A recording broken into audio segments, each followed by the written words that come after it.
in 2016, she won the Winchester Writers' Festival Memoir Prize. She lives in Winchester with her family and a cat named after a Bollywood star. Ladies and gentlemen, please can you put your hands together for the wonderful Susmita Bhattacharya! So the first one is my tigress wife. I met my wife in a Chinese restaurant. I complained about my soup being cold and she emptied it on my lap. I was shell-shocked. She was fired. I bought her dinner. She made me breakfast. I got her pregnant. So we married before she began to show. She was exquisite. Thick black bangs over almond-shaped eyes, rosebud lips and tiny twinkling teeth. Flat square face with red apples for cheeks. A lisp in her speech, red talons for nails. Soft round belly that grew and grew. She cooked a banquet every night. The aromas in the street led to our door. I feasted on slippery noodles and rice congee. I nibbled on dumplings and seaweed and shark. I crunched on battered prawns and quail's eggs. I often got a bowl of hot soup in my lap, or the thwack of a trout across my face. Her tongue-tied fury was transferred to her hands. I bore her marks silently to any inquiring eye, for her passion was unquenchable, her need for me complete. I watched a documentary on China once, and there I saw the Sherman tiger, small but powerful, beautiful but dangerous, especially when with child, like my wife, my little tigress wife. And so it continued until our son was born. Sleepless nights and muddled days made her mad. I worried she might drop him in the cooking pot, dump porridge on his head. I began to stay home more often, just to look out for him. My beautiful son, with thick black spikes of hair over his square, flat face, puckered lips pressing against her breast, rooting, gurgling, cooing. And she, with darkened eyelids and chapped lips, sat in the shaded room, cuddling and nursing. She spoke Mandarin. He understood. My tigress wife, at last, was tamed.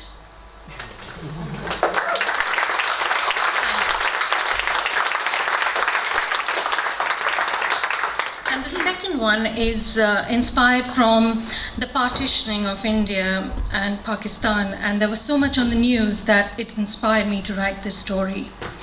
And it's called Setting Free the Spirits. She craves a fresh egg, clear and warm and slippery, one that she has picked from a clutch in the hen house, a feather still clinging to its shell, the sharp stench of bird emanating from it. She craves sitting in the courtyard, her fingers encircling this egg, salivating as she anticipates the moment she will crack the shell over her mouth, the liquid slipping in and golden yolk coating the roof of her mouth. But she can have neither. The courtyard is now in a different country, a few miles to the west, but 1,000,000 miles away. The hens are lost, along with her grandmother and everything she holds dear. She joins the hundreds like her, making their way to a new country where they must begin again.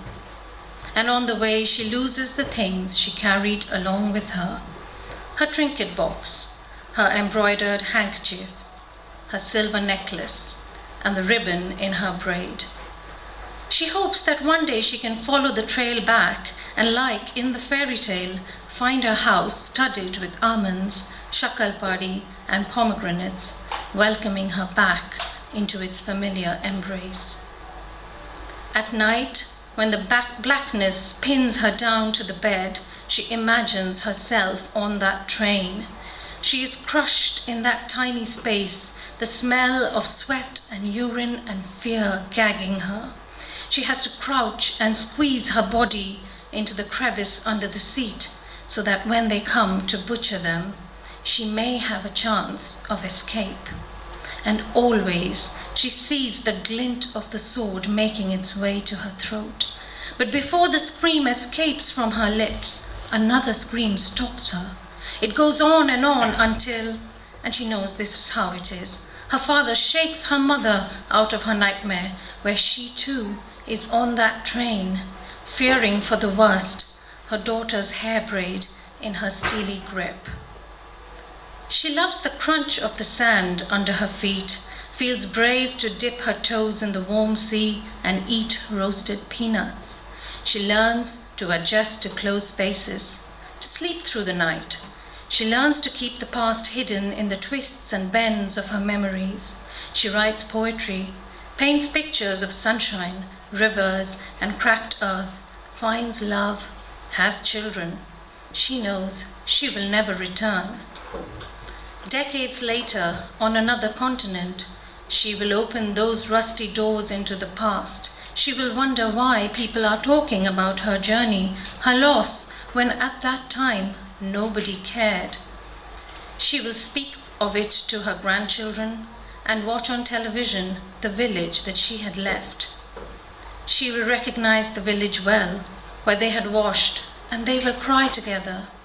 But there is promise in her grandchildren's tears that they will not forget. And in the depths of sleep, she will return to that courtyard, in her red slippers, chasing the hens, collecting the eggs, and laughing with her grandmother, finally laughing. Thank you.